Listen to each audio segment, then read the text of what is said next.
Milena আর মাসুকার একটা অঙ্ক যেটা রেলওয়েতে পড়েছিল, আর সেই অঙ্কটা তোমাদের রাতের ঘুম কেড়ে নেওয়ার মতো ব্যাপার করেছে।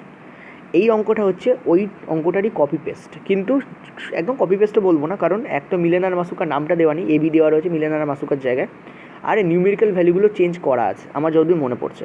সেই জন্য মিলেনার মাসুকার অঙ্কের থেকে একটু আলাদা মানে 0.11% আলাদা, কারণ নাম আর ভ্যালু দুটো চেঞ্জ আছে, কিন্তু অঙ্কটা টোটালি ওর কপি পেস্ট, মানে ওই অঙ্ক আর এই অঙ্ক দুটো সেম। তুমি যদি ওই অঙ্কটা বুঝতে পারো, তুমি ডেফিনেটলি এই অঙ্কটা যদি তুমি বুঝতে পারো, ওই অঙ্কটা ডেফিনেটলি করতে পারবে। তো মিলেনার মাসুকার অঙ্ক যে তোমার ঘুম কেড়ে নিয়েছে, তার solution smartest and shortest solution আমি আজকে তোমাদের দেবো, ঠিক আছে? এর বাইরে আর কোনো সলিউশনের হয় না। প্রথম যেটা সলিউশন সেটা আমি তোমাদের করে দেখাবো, আর একটা সলিউশন লাস্টে করবো, সেটা হচ্ছে অপশান টেস্ট, ঠিক আছে? অপশান টেস্টটা ইম্পর্ট্যান্ট এই কারণে নয়, এখানে 20 অপশান হবে, ঠিক আছে? 20 অ্যান্সার হবে, কিন্তু 20 যদি নিচের দিকে দেওয়া থাকে, ধরো ডি নম্বর দাগে 20 দেওয়া হয়, তখন এতগুলো অপশান চেক করার পর 20 তোমাকে চেক করতে হবে, যেটা একটু অড হয়ে যায়, ঠিক আছে? যেটা একটু অড হয়ে যায়। তুমি যদি খুব স্মার্ট হও তাও তুমি মোটামুটি বাঁচতে পারবে, ঠিক আছে? তোমার যদি খুব প্র্যাকটিস থাকে তাও তুমি দেখে বুঝতে পারবে যে কোন অপশানটা ওভারঅল খাটতে পারে, কিন্তু তাও একটু রিস্ক হয়ে যায়। ওই জন্য আমরা চাই একটু মেথডিক্যাল ওয়েতে সলিউশন করতে, ঠিক আছে? দেখো, মেথডিক্যাল ওয়েতে সলিউশন করার আগে দুটো ব্যাপার তোমাদের শিখে নিতে হবে, ঠিক আছে? দুটো ব্যাপার কী শিখতে হবে দেখো, আমি এই অপশানগুলো তোমাদের তুলে দিচ্ছি, তোমাদের মনে রাখতে হবে 20 হচ্ছে এখানে অ্যান্সার হবে, ঠিক আছে? দেখো, প্রথম যেটা তোমাদের শিখতে হবে সেটা হচ্ছে ওয়ার্ক বাই এফিসিয়েন্সি। ওয়ার্ককে আমরা যদি এফিসিয়েন্সি দিয়ে ভাগ করি, আমরা পেয়ে যাই টাইম, যেটা ভেরি ইম্পর্টেন্ট জিনিস। ওয়ার্ককে, কাজকে যদি আমরা দক্ষতা দিয়ে ভাগ করি, আমরা টাইম পাই, ঠিক আছে? আর এই সূত্রেরই আর একটা ফরম্যাট হয়, ওয়ার্ক ইকুয়াল টু, তাহলে কী হবে, ই ইন্টু টাইম। এই দুটো জিনিস তোমাদের মনে রাখতে হবে, তাহলে অঙ্কটা হয়ে যাবে। ওয়ার্ক বাই এফিসিয়েন্সি করলে আমরা টাইম পাই, আর ওয়ার্ক ইকুয়াল টু কী হয়, এফিসিয়েন্সি ইন্টু টাইম হয়, ঠিক আছে? আশা করি বুঝতে পারলে। এর থেকে স্মার্টেস্ট অ্যান্ড শর্টেস্ট সলিউশন আমি তো কোথাও পাইনি। দেখো, এ অ্যান্ড বি একসাথে একটি কাজ করে, ধরে নিচ্ছি এর এফিসিয়েন্সি হচ্ছে এ, ধরে নিচ্ছি এর দক্ষতা হচ্ছে এ, আর বি এর দক্ষতা ধরে নিচ্ছি আমরা বি। তাহলে এ আর বি যখন একসাথে কাজ করছে, এ আর বি যখন একসাথে কাজ করছে, তখন এ প্লাস বি হয়ে যাবে তাদের দক্ষতা। আর এই দক্ষতাকে যখন আমরা টাইম দিয়ে গুণ করি, তখন আমরা কী পাই, টোটাল কাজ। এই যে এই যে এই যে এখানে লিখেছি, দক্ষতা এবং টোটাল কাজ, এই যে এফিসিয়েন্সি ইন্টু টাইম, এই হচ্ছে আমার এফিসিয়েন্সি, এই হচ্ছে আমার ইন্টু টাইম। করলে আমি কী পাবো, আমি পাবো টোটাল ওয়ার্ক, ঠিক আছে? করলে আমি কী পাবো, আমি পাবো টোটাল ওয়ার্ক। আশা করি বুঝতে পারছো।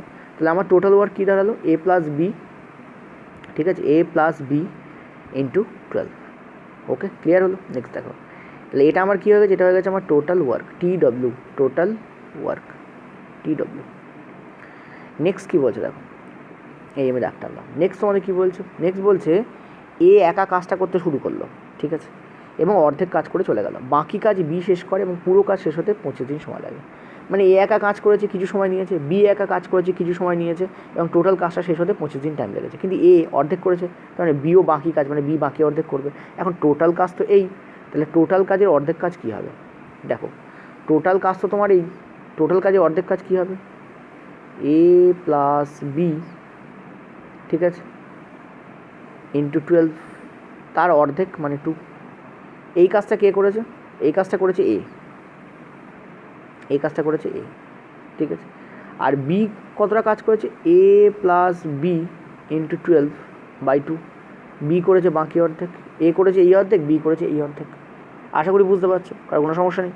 তাহলে এ কতটা কাজ করেছে, এ করেছে এই, আর বি করেছে এই, মানে এ করেছে এ প্লাস বি ইন্টু 6, আর বি করেছে এ প্লাস বি ইন্টু 6, দুজনে একই কাজ করবে, অর্ধেক অর্ধেক কাজ করেছে না, তো লিখে নাও। এ করেছে কতটা, এ করেছে এ প্লাস বি ইন্টু 6, আর বিও করেছে এ প্লাস বি ইন্টু 6। এই তোমার এ করেছে, এখানে তোমার বি করেছে।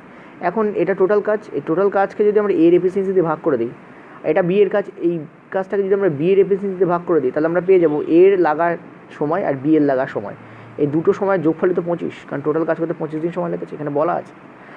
আমরা কোন ফর্মুলা ইউজ করলাম, এই ক্ষেত্রটা, এই যে এই ক্ষেত্র আর এই ক্ষেত্রটা, এই বক্স করে দিচ্ছি, এই দুটো ক্ষেত্রে আমরা কোন ফর্মুলা ইউজ করলাম, আমরা কিন্তু ইউজ করলাম প্রথম ফর্মুলাটা, কালো কালি দিয়ে লেখা ফার্স্ট ফর্মুলাটা আমরা কিন্তু ইউজ করবো, এখানে আন্ডু করে দিচ্ছি, ঠিক আছে? আমরা ফার্স্ট ফর্মুলা ইউজ করলাম, কোনটা, এইটা, এইটা আমরা ইউজ করলাম। ক্লিয়ার হলো? চলো ক্যালকুলেট করা যাক, কোন কালিটা ইউজ করি, চলো এইটা ইউজ করি। তাহলে এখানে কী পাচ্ছি, এ প্লাস বি ইন্টু 6 প্লাস এ প্লাস বি ইন্টু 6/b। এখানে বেরোবে এর লাগা দিনের সময়, আর এখানে কী বেরোবে, বি এর লাগা দিনের সময়, ঠিক আছে? এবার আমরা যদি ক্যালকুলেট করি, আমরা কী পাচ্ছি দেখো, এখানে এলসিএম আসছে আমাদের কত, এ বি এলসিএম আসছে, এ বি আমার এলসিএম আসছে, এদিকে তো আমার 25 আছে, এটি ভেঙে করে দিচ্ছি, ঠিক আছে। ওহো, জাস্ট এ মিনিট, এখানে তো আমার 25 আছে, ঠিক আছে, 25 আছে।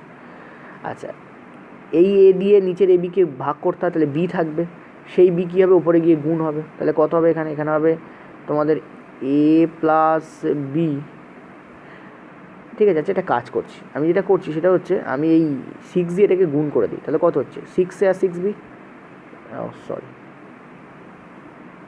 6 এ আর 6 বি, তাই না, এইদিকে নিয়ে যাই, চলো 6 এ প্লাস 6 বি, এই তো উপরে আছে, তার সঙ্গে কী হবে, বি গুণ হবে, ঠিক আছে। আর এদিকে কী হবে, 6 এ প্লাস 6 বি এদিকেও আছে, তার সঙ্গে কী হবে, এদিকে এ গুণ হবে, এদিকে এ আমার গুণ হবে, ঠিক আছে। তাহলে এই এ বি ওদিকে গেলে 25 এ বি হয়ে যাচ্ছে, ইয়েস আর নো বলো।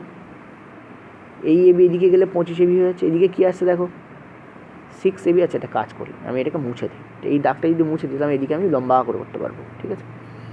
এখানে কী আসছে, এখানে আসছে তোমাদের 6 এ বি, ঠিক আছে, 6 A B plus 6 B square.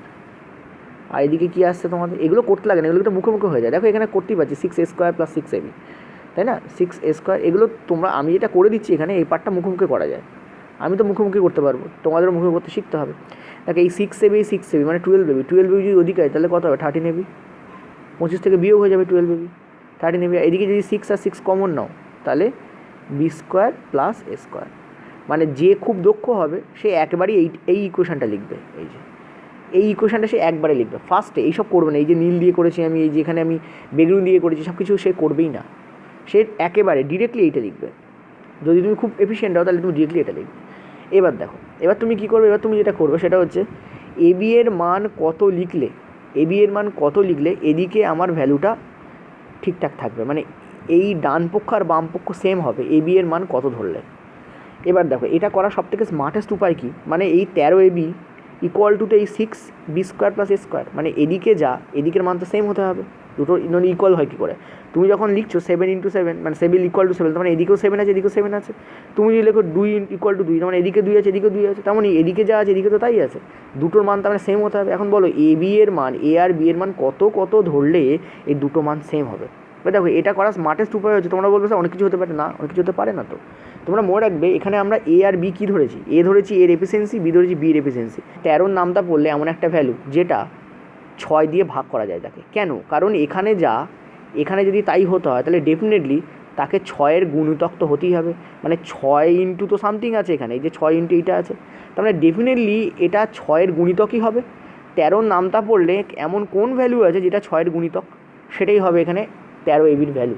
দেখে নাও, 13 × 13, 13 × 26, 3 × 39, 4 × 52, 5 × 65, 6 × 78, দ্যাট ইজ 78 হচ্ছে এমন একটা ভ্যালু, 78 হচ্ছে এমন একটা ভ্যালু যেটা কিন্তু 6-এরও গুণিতক 13-এরও গুণিতক।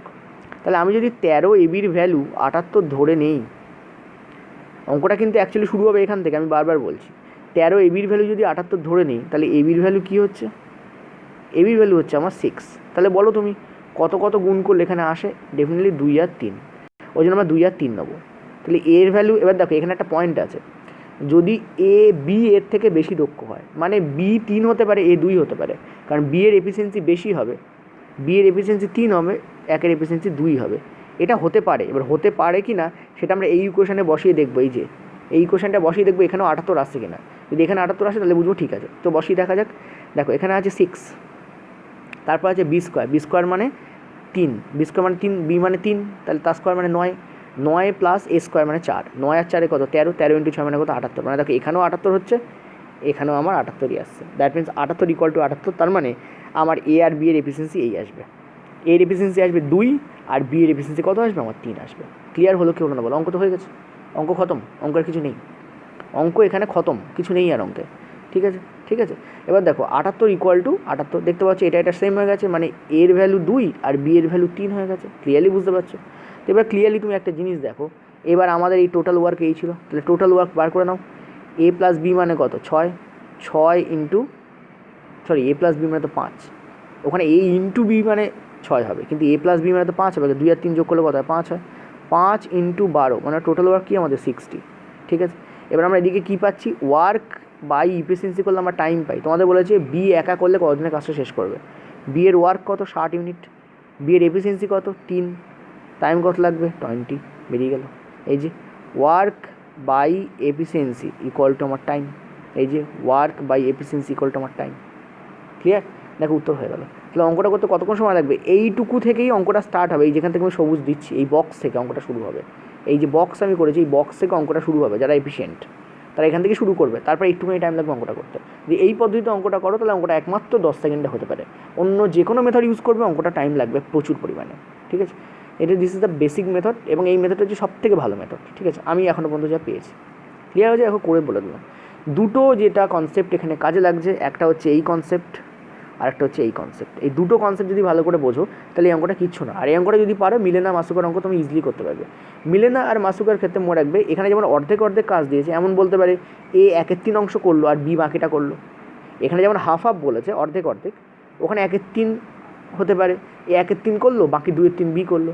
এরকমও হতে পারে এ 1/4 করলো বাকি 3/4 বি করলো। এরকমও হতে পারে, এরকম হতে পারে, কিন্তু ওভারঅল ব্যাপারটা কিন্তু সেম থাকবে। ঠিক আছে, আমি এরকম ধরনের অঙ্ক পেড ক্লাসে করাবো, চিন্তা করার কোনো কারণ নেই। ঠিক আছে, মিলেনার মাসুকার অঙ্কটাও আমি দেখছি যদি আজকে করানো হয়, যদি না করানো যায় তাহলে কোনো একটা এতে করিয়ে দেবো, তবে সেম আছে, একদম সেম। ঠিক আছে, এইভাবেই তোমাকে মিলেনার মাসুকার অঙ্কটাও কিন্তু করতে হবে। এই অঙ্কটা দেখো ইজি অঙ্ক, আমি এখানে তোমাদের আর উত্তরটা মুছে দিইনি। বলেছে 6% সরল সুদের হারে কত টাকা সুদের মূল্যে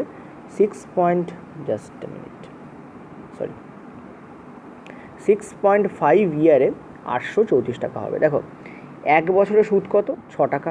100 টাকা যদি আমরা ধরে নিই যদি আমরা মূল মানে আসল, মূল মানে এখানে আসল, যদি ধরে নিই আমরা আসল আমাদের 100 টাকা, তাহলে 1 বছরের সুদ কত হচ্ছে? 1 ইয়ারে সুদ কত হচ্ছে? 6 টাকা। এখানে কত বছর বলেছে? 6.5 ইয়ার মানে 6 পূর্ণ 1/2 বছর, 6.5 মানে 6.5।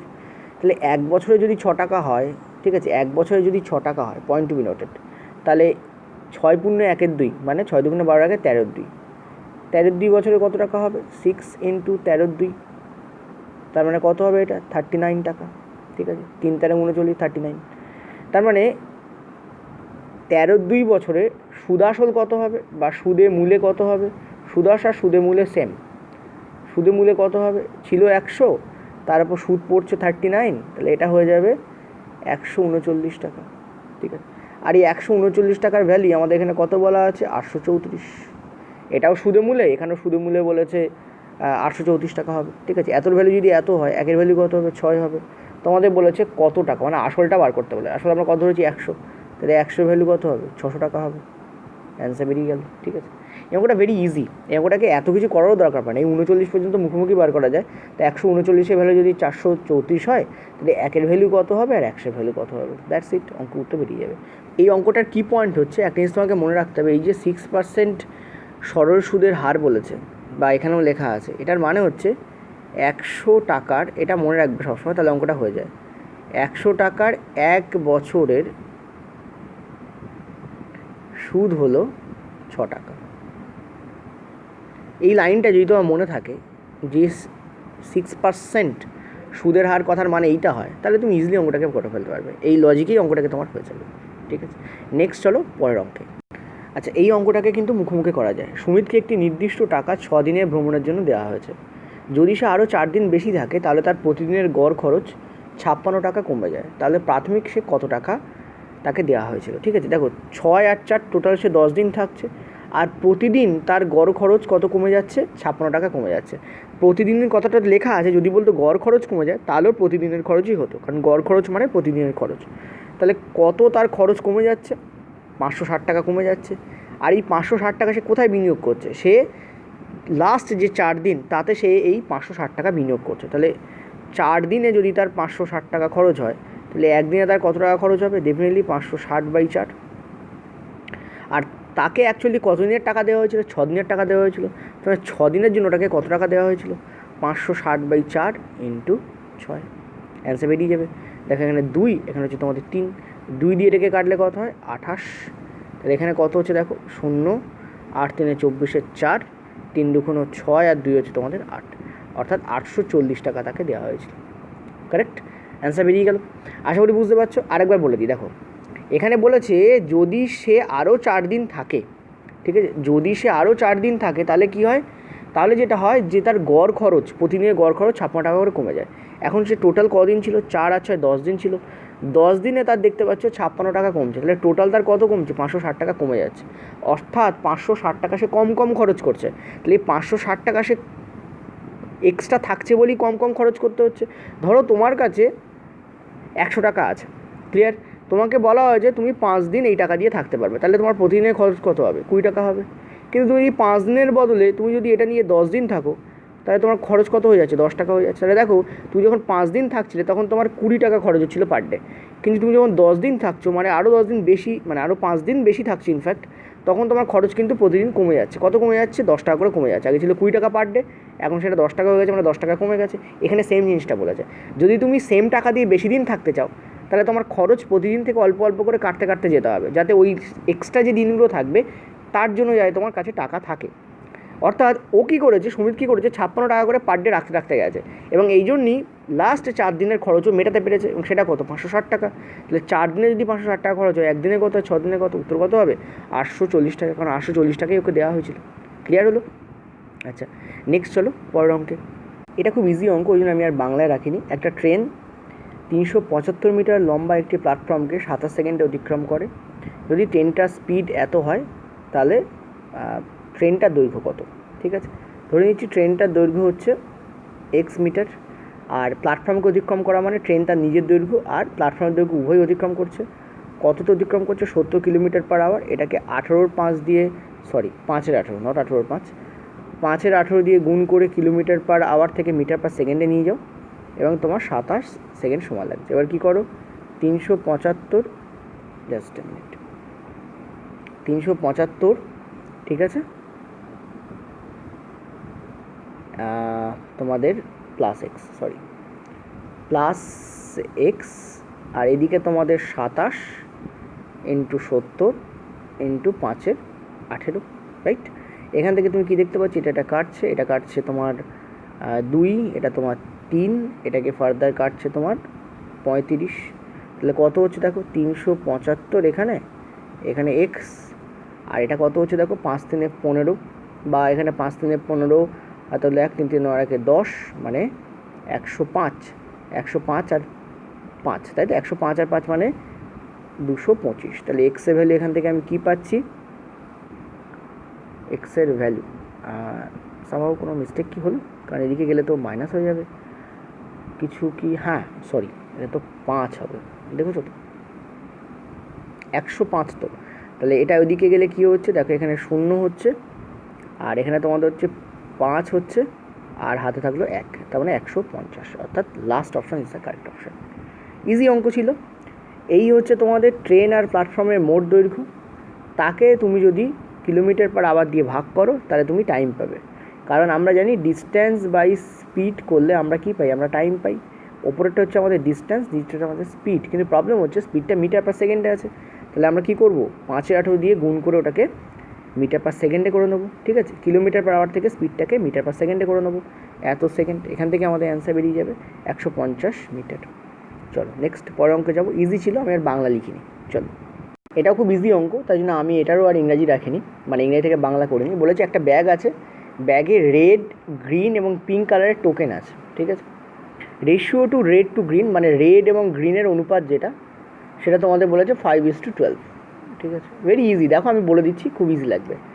আর while the ratio of pink to red, মানে পিঙ্ক আর রেডের যে রেশিও, সেটা হচ্ছে কত? 7:15। তোমাকে বলেছে তাহলে গ্রিনের সঙ্গে পিঙ্কের রেশিও কত? Was the ratio of green to pink? Very easy questions. এখন দেখো আমরা ক্লিয়ারলি দেখতে পাচ্ছি যে রেড আলাদা আছে। দেখো রেড এখানে 5 ইউনিট আছে, এখানে রেড দেখো 15 ইউনিট আছে। তার মানে আমাদের কী করতে হবে? সেম করতে হবে, কারণ একই অঙ্কের দুটো রেশিও, একই জিনিসের রেশিও দুটো আলাদা আলাদা হতে পারে না। এই 5কে 15 করার জন্য আমি কী বলবো? দেখো 15কেও তুমি 5 করতে পারো, ক্রিটিক্যাল হবে, তবে 5কে 15 করে দাও। তাই জন্য আমি কী করবো? একে 3 দিয়ে গুণ করে দিই। এখন একে 3 দিয়ে গুণ করলে একে তোমাকে 3 দিয়ে গুণ করতে হবে, কারণ রেশিও সম্পর্ক। তাহলে এটা হয়ে গেল 15, আর এটা কত হয়ে গেল? 3/36 হয়ে গেল। আর এখানে তো কিছু করারই দরকার পড়লো না, কারণ রেড এখানে 15 হয়ে গেছে, এখানে দেখো রেড এখন 15 হয়ে গেছে। তোমাদের বলেছে কি গ্রিন টু পিঙ্ক, জি এর সঙ্গে পি এর রিলেশান কি? গ্রিন সঙ্গে পিঙ্কের রিলেশান কি? কত হবে? 36 আর 7 হবে, অ্যান্সার বেরিয়ে গেল 36:7। That is the question. First option is the correct option. Very easy question ছিল, ঠিক আছে। বিগত বছর রেলওয়েতে কিছু কিছু প্রশ্ন খুব ইজি পড়েছে আর কিছু কিছু প্রশ্ন খুব টাফ পড়েছে। যেমন প্রথম যে অঙ্কটা করালাম ওটা যদি পরীক্ষা হলে তুমি না করে বাড়িতে না প্র্যাকটিস করে করতে যাও তাহলে তুমি কখনোই পারবে না। এই অঙ্কগুলো ডেফিনেটলি পেরে যাবে, ঠিক আছে। নেক্সট চলো পরের প্রশ্ন। কী বলেছে দেখো, 13 বছর আগে রামের বয়স সানির বয়সের দ্বিগুণ ছিল। তাহলে দেখো 13 বছর আগে মানে এই হচ্ছে আমার বর্তমান থেকে 13 বছর আগে কী ছিল, রামের বয়স সানির বয়সের দ্বিগুণ ছিল। তাহলে রামের বয়স যদি 2 হয় তাহলে সানির বয়সে কত হবে, 1 হবে।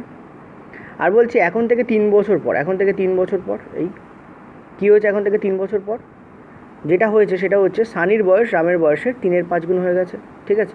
তার মানে কি রামের বয়সে 3-এর 5 গুণ হবে সানির বয়স, মানে রামের বয়স যদি 5 হয় সানির বয়স কত হবে, 3 হবে, ঠিক আছে।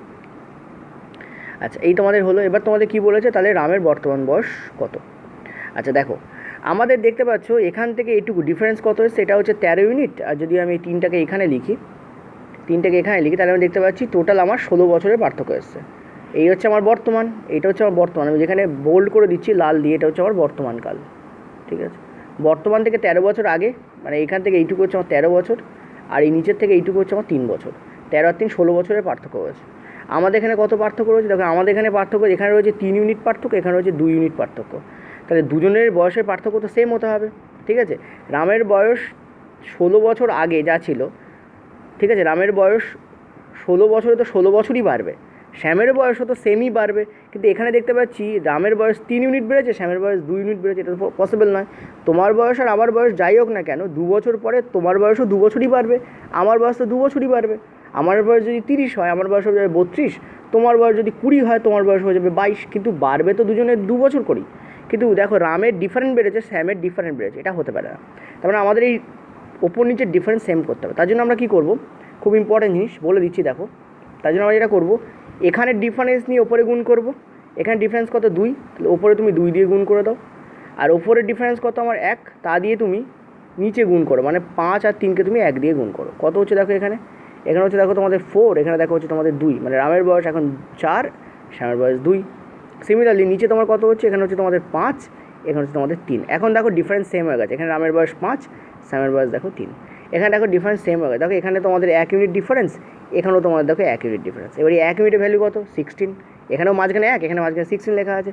তাহলে তুমি বলো অঙ্ক তো হয়েই গেছে, বুঝতেই পারছো কী করবো। আমার যারা অঙ্ক দেখো তারা তো জানো আমার একটা স্বভাব, 1 ইউনিটের ভ্যালু যদি 16 হয় তোমাদের কী জিজ্ঞেস করেছে, তোমাদের জিজ্ঞেস করে রামের বর্তমান বয়স কত। তাহলে রামের বয়স এখন থেকে 3 বছর পরে কত হবে, 5 ইউনিটের ভ্যালু কত হবে দেখো, 5 ইন্টু তোমাদের 16, তার মানে কত হবে, 5 6 30, আর হলো 3 তোমাদের 80, তাই তো, তাই না। 3 বছর পরে এই হচ্ছে বর্তমান থেকে 3 বছর পরে বয়স হবে 80 বছর। তাহলে বর্তমানের বয়স কত হবে, এর থেকে 3 মাইনাস করে দাও, মানে উত্তর কত হবে তোমাদের 77 বছর। কোথায় আছে এই, এটা তোমাদের কারেক্ট অ্যান্সার। এটা ইংরাজিতে লেখা আছে আর এটা তোমাদের এটা তোমাদের হিন্দিতে লেখা আছে আর তোমাদের এটা ইংরাজিতে লেখা আছে, ঠিক আছে। 77 বছর তোমাদের এখানে অ্যান্সার হবে। এটা করলে ইজিলি উত্তর বেরিয়ে যাবে। এই পদ্ধতি যারা প্রথমবার করছো তাদের কাছে কঠিন মনে হতে পারে, কিন্তু তোমরা যদি 2-3 বার প্র্যাকটিস করো তাহলে দেখবে এই পদ্ধতি খুব ইজি এবং এই পদ্ধতিতে মুখে অঙ্কগুলোকে করা যায়, ঠিক আছে। নেক্সট চলো পরের প্রশ্নে। এটাও খুব ভালো অঙ্ক, কী বলেছে দেখো তোমাদের বলে দিচ্ছি। দেখো একটা রম্বস আছে, ঠিক আছে, আমি আঁকার চেষ্টা করছি রম্বস, হতে পারে হয়তো হলো না, বাট তোমরা ধরে নিও এটা রম্বস, ঠিক আছে।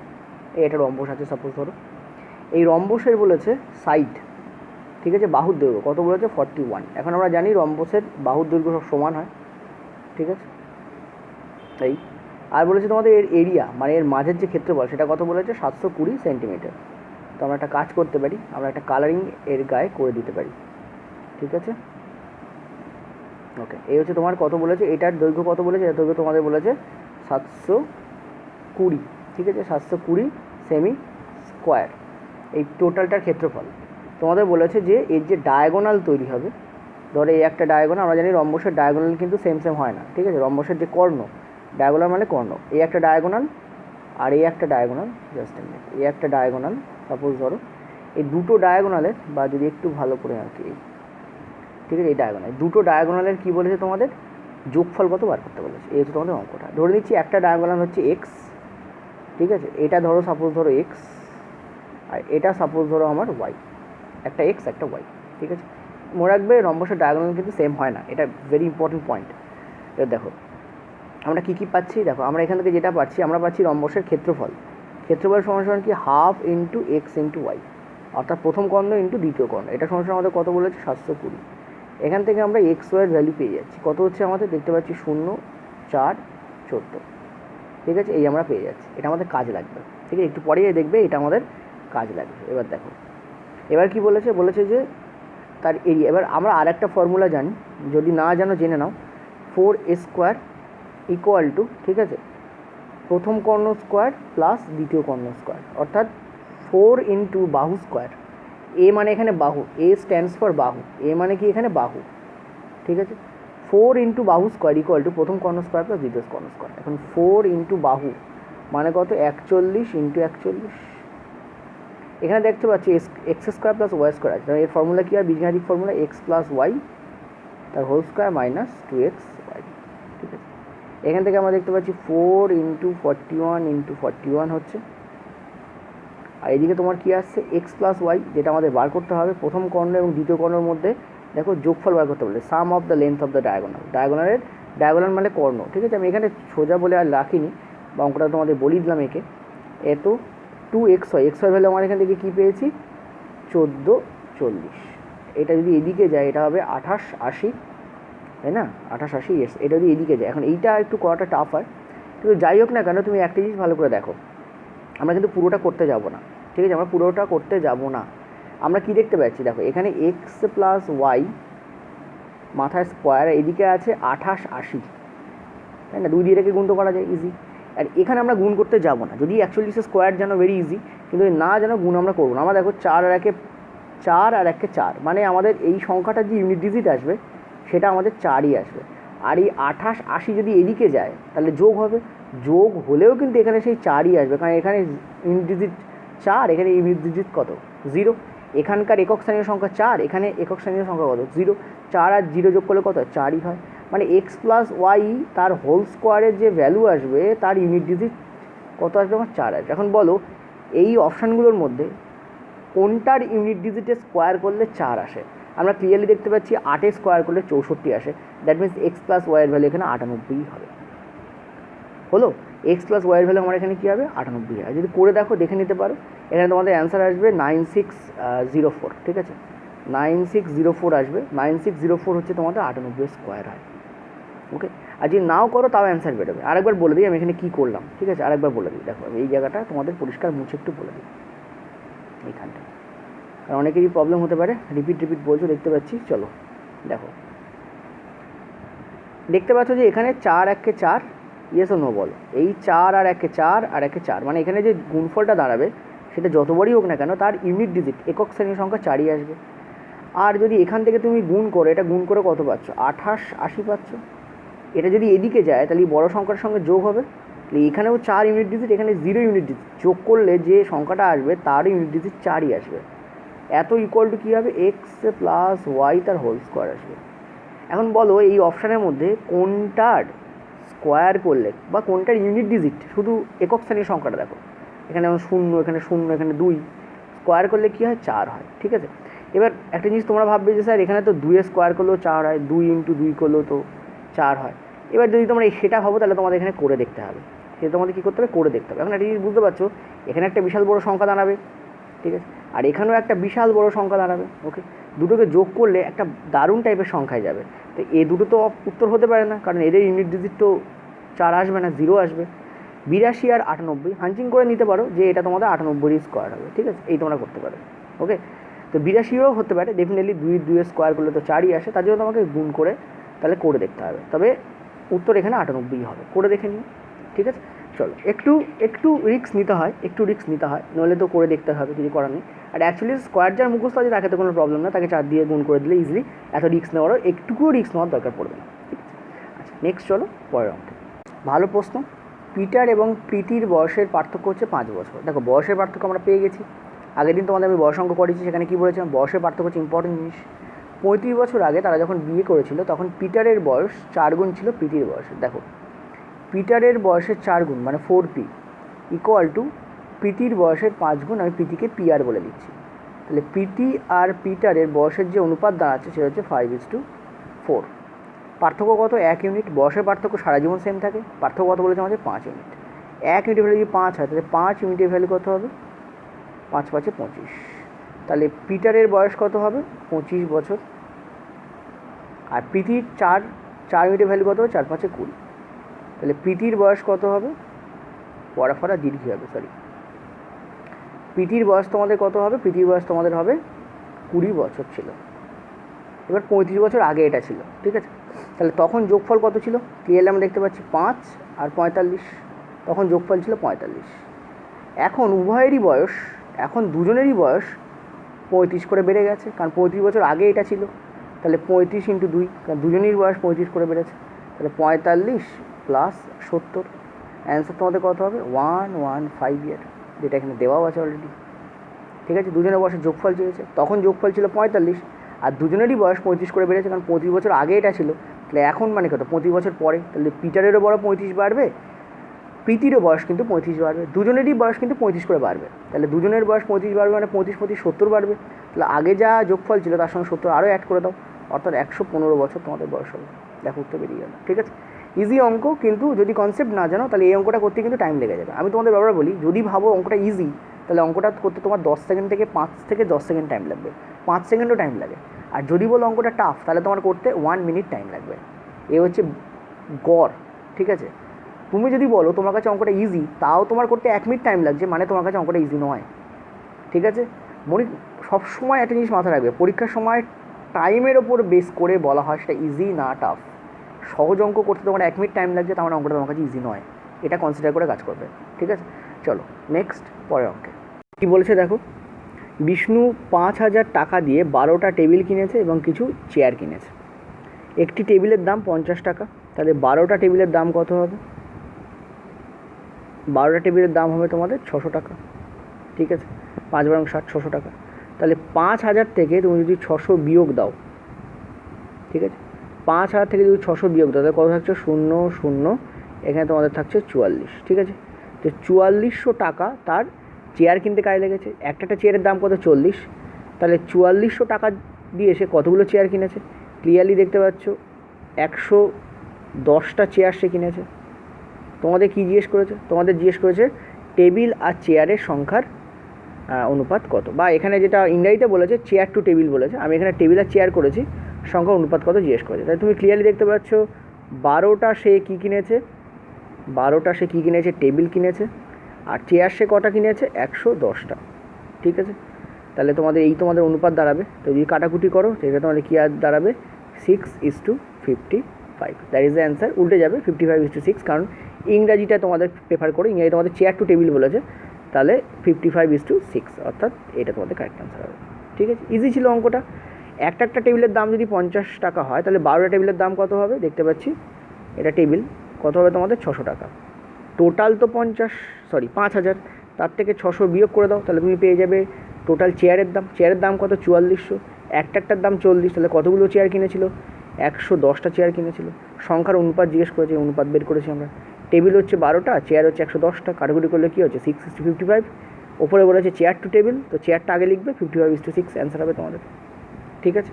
নেক্সট চলো পরের অঙ্কে। এটা কিন্তু এই যে কটা অঙ্ক করাচ্ছি একটাই শিফটে পড়েছে, ঠিক আছে? একটাই শিফটে, এটা এলপি টেকনিশিয়ানের অঙ্ক। ইনফ্যাক্ট এটা গ্রুপ ডিরও অঙ্ক নয়, এলপি টেকনিশিয়ানে এই ধরনের অঙ্ক পড়েছে। তো এমনটা হওয়ার কারণ নেই কিন্তু এলপি টেকনিশিয়ান করাচ্ছে মানে ওগুলো পড়বে না, ঠিক আছে? মিলেন আর মাসুকের অঙ্ক কিন্তু গ্রুপ ডিতে পড়েছে, আর ওই এবি দিয়ে যেটা করলাম ওটা কিন্তু এই আজকের যেটা শিফট করা ছিল টেকনিশিয়ানে পড়েছে। সো দুটোর মধ্যে মারাত্মক মিল ছিল, ঠিক আছে? আচ্ছা নেক্সট চলো পরের প্রশ্ন। তোমরা জানো অনেকেই যে আমাদের পেড কোর্স স্টার্ট হয়েছে টিসিএস প্যাটার্নে, তবে বাংলা ভার্সানে পেড কোর্সটাকে করানো হচ্ছে। যে কোনো সেন্ট্রাল গভর্নমেন্ট এবং যে কোনো স্টেট গভর্নমেন্ট পরীক্ষার জন্য একদম উপযুক্ত। সিজিএল, ক্যাট এবং CBT2 এই কোশ্চেন্সগুলো তোমাদের ইনভলভ করানো আছে। বেসিক টু ভেরি অ্যাডভান্স করানো হচ্ছে, অ্যারিথমেটিক করানো হচ্ছে এবং অ্যাডভান্স অ্যারিথমেটিকও করানো হবে। জিওমেট্রি, মেনসুরেশন, কোঅর্ডিনেট জিওমেট্রি, ট্রিগ্নো এবং অ্যালজেব্রা এগুলো সবই আছে। Math is for all examination. Mock টেস্টটা শুধুমাত্র রেলের জন্য অ্যাপ্লিকেবল, তবে মক টেস্টের মধ্যে কারেন্ট অ্যাফেয়ার্স, রিজনিং থাকছে এবং ম্যাথও থাকছে 25 নম্বরের। যেহেতু এই তিনটে সব পরীক্ষাতেই পড়ে, ফলে এই পার্টটা তোমরা সব পরীক্ষার জন্য ইউজ করতে পারো। ওকে, 1 ইয়ারের যে কারেন্ট অ্যাফেয়ার্স সেটাই মক টেস্টের মধ্যে ইনক্লুড করে দেওয়া হয়েছে। আর 1 ইয়ারের কারেন্ট অ্যাফেয়ার্স পিএসসি বলো, WBCS বলো, রেল বলো, সিজিএল বলো, সব কটাতেই লাগবে। ডেফিনেটলি বেঙ্গলি ভার্সন, এটা মাথায় রাখতে হবে, বাট অলটাই কভার করানো হচ্ছে। Biology it's tremendously for rail, biology only for rail, ঠিক আছে। আর মোর ডিটেলসের জন্য যেমন কোর্স ফি কত হতে পারে, কোর্স ডিউরেশান কি, এক্সটেন্ড করবে কি না, ভিডিওগুলো কতদিন দেখতে পাবো, সব কিছু জানার জন্য তোমরা হোয়াটসঅ্যাপে তোমরা অ্যাপ্লাই করতে পারো বা তোমরা হোয়াটসঅ্যাপ করতে পারো। আচ্ছা, এটা আমরা অ্যালিগেশনের সমাধান করব। বলছি একটি স্কুলে একটি পরীক্ষায় 10 জন বালকের গড় নাম্বার হচ্ছে 15, ঠিক আছে, এবং 25 জন মোট ছাত্রছাত্রীর গড় নাম্বার হচ্ছে 16.2। এই 25 জন মোট ছাত্রছাত্রীর মধ্যে কিন্তু বালকও আছে বালিকাও আছে, ঠিক আছে। তাহলে তুমি দেখতে পাচ্ছ 25 জন যদি টোটাল হয়, তার মধ্যে 10 জন যদি বালক হয়, তাহলে বালিকা কত, 15 জন। এটা মুখোমুখি হিসেব করা যায়, ওকে, করে দেখালাম। তাহলে দেখো এখানে হচ্ছে আমরা বালক বলে লিখছি, বালক কত আমাদের আছে 10 জন, আর বালক, ঠিক আছে, আর বালিকা কত আমাদের, বালিকা আমাদের 15 জন, ঠিক আছে, ক্লিয়ার। নেক্সট কী বলছে, নেক্সট বলছে যে দেখো তোমাদের একটা জিনিস মাথা রাখতে হবে, নাম্বারের অ্যালিগেশন ইউজ করলে আমরা সংখ্যা পাই, এটা সবসময় মনে রাখবে। সংখ্যার অ্যালিগেশন করলে আমরা কী পাই, আমরা নাম্বার পাই, এটা মনে রাখবে। এখানে আমরা যে অনুপাতটা করেছি, এখনও করিনি, করব, সেই অনুপাতটা হচ্ছে সংখ্যার অনুপাত। অনুপাত করো, কত হচ্ছে তোমাদের 2:, রাইট, জাস্ট 2:3, 5 দিয়ে কাটছে না, তো 2:3, এ হচ্ছে তোমাদের এখানে যে অনুপাতটা এসছে, এটা হচ্ছে সংখ্যার অনুপাত। সংখ্যার অনুপাত কখন আসে, যখন আমরা অ্যালিগেশন করি নাম্বারের। মাঝখানে কোন নাম্বারটা বসে, যেটা টোটাল গড় কত আমরা দেখতে পাচ্ছি 16.2, এ হচ্ছে আমাদের টোটাল 16.2, ওকে। আর আমাদের যে বালকের গড় কত আমরা দেখতে পাচ্ছি, বালকের গড় আমরা দেখতে পাচ্ছি 15, ঠিক আছে। আর এই জায়গায় আমাদের যেটা উৎপন্ন হবে সেটা হচ্ছে বালিকাদের গড় তৈরি হবে। Point to be noted, okay, clear হলো। ক্লিয়ারলি তুমি দেখতে পাচ্ছ 15 থেকে যদি এখানে বিয়োগ দিই আমরা কত পাচ্ছি, আমরা পাচ্ছি 1.2 পাচ্ছি, তাই না।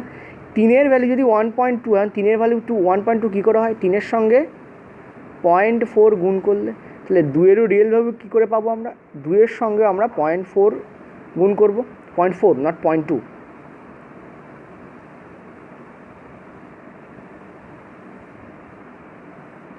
এখন 3-এর ভ্যালু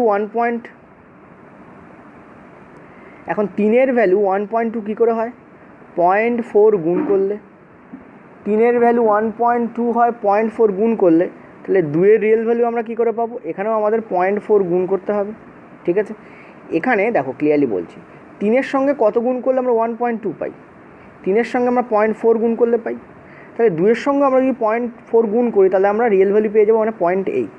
এবার আমরা জানি মাঝখানের যে, এটা আমি আগের দিনও তোমাদের বলেছি, মাঝখানের যে ভ্যালুটা আসে সেটা হচ্ছে এই দুপাশে যে ভ্যালু দুটো রয়েছে, এইটা আর এইটা, এই দুটো ভ্যালুর মাঝখানের ভ্যালু হয়। অর্থাৎ একটা ভ্যালু যদি মাঝখানের ভ্যালুর থেকে ছোটো হয়, তাহলে অপরটা হবে বড়। তার মানে এখানে একটা কিছু ছিল, ধরে নাও এক্স ছিল, এক্স থেকে 16.2 বিয়োগ করে 0.8 এসছে। এক্সের ভ্যালু কত হলে তার থেকে 16.2 বিয়োগ করলে 0.2 আসে, সেটা হচ্ছে তোমাদের 17। তাহলে অ্যান্সার এখানে কী হবে, তোমাদের 17 অ্যান্সার হবে। যারা বুঝতে পারলে না, চলো তাদের জন্য আরেকবার, কারণ আমি জানি অনেকেই বুঝতে পারোনি, ঠিক আছে, আমি জানি অনেকেই বুঝতে পারোনি, তো তাদের জন্য চলো আরেকবার, ঠিক আছে, চলো আরেকবার তাদের জন্য। দেখো বালক আর বালিকা তাদের সংখ্যার অনুপাত কত, বালক ও বালিকা, ঠিক আছে, তাদের সংখ্যার অনুপাত কত, চলো বালক ও বালিকার সংখ্যার অনুপাত কত, বালকের সংখ্যা হচ্ছে 10 হলে বালিকার সংখ্যা হবে 15, অনুপাত করলে আমরা কী পাচ্ছি, 2:3 পাচ্ছি, ঠিক আছে। আমরা একটু আগে কী বললাম, সংখ্যার অনুপাত কখন পাবো, যখন আমরা অ্যালিগেশন করব গড় নাম্বারের। তাহলে ওভারঅল গড় নাম্বারটা মাঝখানে বসে, সেটা কত, টোটাল যে ছাত্রছাত্রীর গড় সেটাই ওভারঅল গড়, সেটা হচ্ছে তোমার 16.2। আর এখানে বসবে আমাদের বালকের গড়, কারণ এদিকে আমরা বালক যেহেতু লিখেছি ওই জন্য আমাদের এখানে বালকের গড় বসবে। বালকের গড় কত আমাদের দেখতে পাচ্ছি 15, ঠিক আছে। আর বালিকার গড় কত সেটাই তো বার করতে বলেছে, এই যে বলেছে বালিকার গড় কত, ক্লিয়ার হচ্ছে, ওকে। এবার আমরা কী জানি, আমরা এখান থেকে এটাকে বিয়োগ দিই, অ্যালিগেশন মানে বিয়োগ, ডেফিনেটলি কত হবে 1.2, ঠিক আছে। এখন 3 থেকে 1.2 করার জন্য কী করতে হবে, আমাকে 0.4 গুণ করতে হবে। তেমনই 2-এর রিয়েল ভ্যালু পাওয়ার জন্য আমাকে এখানে কী করতে হবে, 0.4 গুণ করতে হবে, কারণ 2 আর 3 অনুপাতে আছে। এদিকে যা করলে রিয়েল ভ্যালু বেরোবে, এদিকেও তাই করলেই রিয়েল ভ্যালু বেরোবে। তাহলে 2-এর রিয়েল ভ্যালু কত, 0.8। এখানে 0.8 কী করে এসছে, এখানে একটা ছিল এক্স, তার থেকে 16.2 বিয়োগ করে এখানে 0.8 এসছে। ডেফিনেটলি 16.2 থেকে মানে 2কে এক্স থেকে বিয়োগ করলে যদি 0.8 আসে, তাহলে এক্সের ভ্যালু কী হতে হবে, 17 হতে হবে, অ্যান্সার 17 আমাদের, ঠিক আছে। এদিকে বালক তারটা হয়ে গেল 15, এদিকে বালিকা তারটা হয়ে গেল 17। ওকে, অ্যালিগেশন মনে রাখবে, অ্যালিগেশন 3টে জিনিস মেনলি কাজ করে। দেখো 6টা দিয়েও অ্যালিগেশন করা যায়, বলিনি করা যায় না, করা যায়, কিন্তু নর্মাল আমরা যে অঙ্ক করি তাতে আমরা দেখতে পাই যে 3টে ভ্যালু থাকে, তার মধ্যে মাঝের ভ্যালুটা হচ্ছে 2টো ভ্যালুর মাঝখানে থাকে। ঠিক আছে, 15 যেহেতু 16.2 থেকে ছোটো, তাহলে এক্সকে কিন্তু 6.2 থেকে বড় হতেই হবে। ঠিক আছে, এটার এক্সাম্পল আমি তোমাদের আগের দিন দিয়েছিলাম। ধরে নাও সাপোজ তুমি এখানে 1, 2 আর 3 লিখছো, এটাকে এভাবে লেখা যায় 1, 3 আর 2, এভাবে লেখা যায়। তাহলে 1-এর থেকে 2 বড়, কিন্তু 2 3-এর থেকে ছোটো হবে। ঠিক সিমিলার এখানে এইটাই কাজ করে। ক্লিয়ার হয়েছে? ওকে, নেক্সট চলো পরের অঙ্কে 2-3বার করে বুঝিয়ে দিলাম। এই ধরনের অঙ্কগুলো তোমরা নর্মাল এই মেথডই করবে, অ্যালিগেশন খুব ইজিতে হয় এটা। একটা জিনিস, আরেকটা থিওরি মনে রাখবে, এটাতে একটা থিওরি বললাম, আরেকটা কি মনে রাখবে, গড় নাম্বারের অ্যালিগেশন ইউজ করলে সংখ্যার অনুপাত বেরোয়। হ্যাঁ ঠিক আছে, আবার অনুপাত, সংখ্যার অনুপাতের অ্যালিগেশন ইউজ করলে গড় নাম্বার বেরোয়। অর্থাৎ গড়ের অ্যালিগেশন ইউজ করলে সংখ্যা বেরোবে, সংখ্যার অ্যালিগেশন ইউজ করলে গড় বেরোবে, উল্টো। ক্লিয়ার? নেক্সট চলো পরের প্রশ্ন। আচ্ছা, এই অঙ্কটা দেখো, খুবই ভালো অঙ্ক। বলেছে পাইপ এ একটি ভর্তি ট্যাঙ্কে খালি করতে 28 ঘন্টা সময় নেয়, খালি করতে পারে 28 ঘন্টা। ঠিক আছে, আর পাইপ বি একটি খালি ট্যাঙ্কে ভর্তি করতে পারে 35 ঘন্টায়। তার মানে পাইপ এ করে খালি, ওই জন্য মাইনাস দিয়ে দিচ্ছি, আর পাইপ বি এ করে ভর্তি, ওই জন্য প্লাস দিয়ে দিচ্ছি। ঠিক আছে, এ 28 ঘন্টায় খালি করে, এ 35 ঘন্টায় ভর্তি করে। দুজনে এলসিএম কত ক্লিয়ারলি দেখতে পাচ্ছি, 140। ঠিক আছে, 140। তাহলে দেখো এ 28 ঘন্টায় 140 ইউনিট খালি করে। ঠিক আছে, তাহলে 1 ঘন্টায় কত ইউনিট খালি করবে, ক্লিয়ারলি দেখতে পাচ্ছি 5 ইউনিট খালি করবে। আর পাইপ বি 35 ঘন্টায় 140 ইউনিট ভর্তি করে, তাহলে 1 ঘন্টায় কত ইউনিট ভর্তি করবে, 4 ইউনিট ভর্তি করবে। ঠিক আছে, এবার দুটোকে যোগ কখনই করবে না, কারণ একটা খালি করছে, একটা ভর্তি করছে। তাহলে কত ইউনিট খালি হচ্ছে দেখতে পাচ্ছ যখন দুজনে একসঙ্গে কাজ করছে, যদি ফার্স্ট ঘন্টা এ কাজ করে। আচ্ছা, আর একটা জিনিস, এইখানে যে ইংরাজিটা লেখা রয়েছে এখানে বলা নেই কে কাজ করছে, তোমাকে বলে দিতে হবে কে কাজ করছে। এই জন্য এই অঙ্কটা সামান্য মিস্টেক আছে, যেটা পড়েছে। আমি বাংলায় এটা ঠিক রেখেছি, বাংলায় যদি কাজটা পাইপ এ দ্বারা শুরু হয় তবেই কিন্তু উত্তরটা 271 আসবে, নাহলে উত্তর অন্য আসবে, এটা মনে রাখবে। ঠিক আছে, এখানে পাইপ এ আগে কাজ করবে, তবেই কিন্তু উত্তরটা এই যেটা দেওয়া রয়েছে এটা আসবে। তো প্রথম ঘন্টায় কাজ করছে পাইপ এ, ঠিক আছে, আর দ্বিতীয় ঘন্টায় কাজ করছে কে, পাইপ বি। ঠিক আছে, দ্বিতীয় ঘন্টায় কে কাজ করছে, পাইপ বি। তাহলে 2 ঘন্টায় টোটাল 2 আওয়ার, প্রথম ঘন্টা ও, দ্বিতীয় ঘন্টা এ, টোটাল 2 ঘন্টায় কত ইউনিট ফাঁকা হবে, 1 ইউনিট ফাঁকা হবে। ঠিক আছে, 2 ঘন্টায় মাইনাস কেন দিচ্ছি, কারণ 1 ইউনিট, যদি এটাকে বিয়োগ দাও, ঠিক আছে, 4-এ তো বিয়োগ ছিল না, 4-এ ছিল প্লাস, আর 5-এ ছিল মাইনাস, তাহলে -5 থেকে +4 বিয়োগ করলে কত হয়, -1 হয়। ঠিক আছে, ইম্পর্টেন্ট জিনিস শোনো, দেখো কাজটা তো খালি করার কাজ দেওয়া হয়েছে, অর্থাৎ চৌবাচ্চাটা আফটারঅল খালিই হবে শেষ পর্যন্ত। তাহলে যে খালি করছে সে তো লাস্ট কাজটা করবে। ঠিক আছে, কোনো কাজ যেটা হবে লাস্টে, তাহলে লাস্টে তো সেই কাজটাই হতে হবে। তাহলে লাস্টে যে 5 ইউনিট আছে, এই 5 ইউনিট তো খালি হয়ে যাবে। ইয়েস অর নো বলো, এইটা তুমি বুঝলে কিনা বলো। লাস্ট কাজটা কিন্তু খালি করার পাইপই করবে, এবং খালি করার পাইপ 1 ঘন্টায় কত ইউনিট করে, 5 ইউনিট। ঠিক আছে, তো লাস্ট যে 5 ইউনিট সেটা কিন্তু খালি করার পাইপই করবে, এটা তোমাকে মনে রাখতে হবে। তাহলে বাকি কাজটুকু এরা দুজন মিলে করবে, এটা হচ্ছে ইম্পর্টেন্ট কনসেপ্ট। তাহলে 140 থেকে যদি লাস্ট কাজটুকু বাদ দিয়ে দাও, তাহলে এখানে কত ইউনিট থাকছে, 135 ইউনিট থাকছে।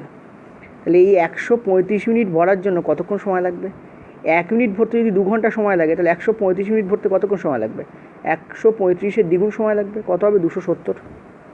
তাহলে 270 ঘন্টা এখানে লেগে গেছে। আর লাস্ট 5 ইউনিট খালি করার পাইপটা করে দেবে, ফলে পুরো ট্যাঙ্কটা খালি হয়ে যাবে। লাস্ট 5 ইউনিট খালি করতে কতক্ষণ সময় লাগবে, 1 ঘন্টা সময় লাগবে। ঠিক আছে, তো +1, এই জন্যই এখানে অ্যান্সার আসছে 271। ঠিক আছে, তবে পয়েন্ট টু বি নোটেড, এখানে কিন্তু তোমাদের মনে রাখতে হবে এ কাজ করবে প্রথমে, তবেই কিন্তু 271 এখানে উত্তর আসবে। বি কাজ করলে কিন্তু 280 সামথিং এরকম অ্যান্সার আসবে। ঠিক আছে, এ কিন্তু প্রথমে কাজ করতে হবে, তবেই উত্তরটা আসবে। এখানে এটা মেনশন করা নেই ইংরাজিতে, আমি বাংলাতে মেনশন করে রেখেছি, বাংলাটা ফলো করবে, ওটা কারেক্ট আছে। ঠিক আছে, আশা করি বুঝতে পারছো। ওকে, আজকে এটাই তোমাদের লাস্ট অঙ্ক ছিল। আর যদি ভিডিওটা ভালো লেগে থাকে, লাইক, শেয়ার এবং সাবস্ক্রাইব অবশ্যই করো। নিচে আমি সবার কমেন্টই মোটামুটি দেখেছি, অ্যান্সার দেওয়ার সময় হয় না, কারণ তোমাদের আমি অঙ্কটা করাচ্ছি। ওকে, আফটারঅল ওকে, তাও তোমাদের আমি অ্যান্সারিং করছিলাম। তো চেষ্টা করো যখন আমি অঙ্ক করাবো অ্যান্সার তো দাও, তার সাথে সাথে নিজেরা চ্যাট করো না, ফোকাস করো অঙ্কের দিকে। ঠিক আছে, এখানে কি বলেছি এটা তোমরা সবাই আশা করি বুঝতে পেরেছো। লাস্ট যে কাজ সেটা কিন্তু যে খালি করার পাইপ সে করবে, এইটা হচ্ছে ভেরি ইম্পর্টেন্ট কনসেপ্ট এখানে। আর লাস্ট খালি করার পাইপ কে, সেটা হচ্ছে যে খালি করছে, সে হচ্ছে এ পাইপ। বাকি কাজটা কিন্তু দুজনে মিলে করবে। বাকি কাজটা কত, 135 ইউনিট কাজ কিন্তু ওরা দুজনে মিলে করবে। করতে কত সময় লাগবে, 270। ঠিক আছে, আর বাকি 1 ঘন্টায়, মানে বাকি কাজটা যে খালি করছে সে 1 ঘন্টায় করে দেবে, অর্থাৎ এক্সট্রা আরও 1 আওয়ার টাইম লাগবে। তাহলে টোটাল কত? 271 ইউনিট বা 71 ঘন্টা এখানে সময় লাগছে। আচ্ছা, নিচে পিডিএফ আছে, ডাউনলোড করে নিও। আর নেক্সট ক্লাস তোমাদের এরকম রেলের প্রিভিয়াস ইয়ার কোশ্চেন সলভের ওপর ক্লাস আরও আসবে, দেখতে থাকো।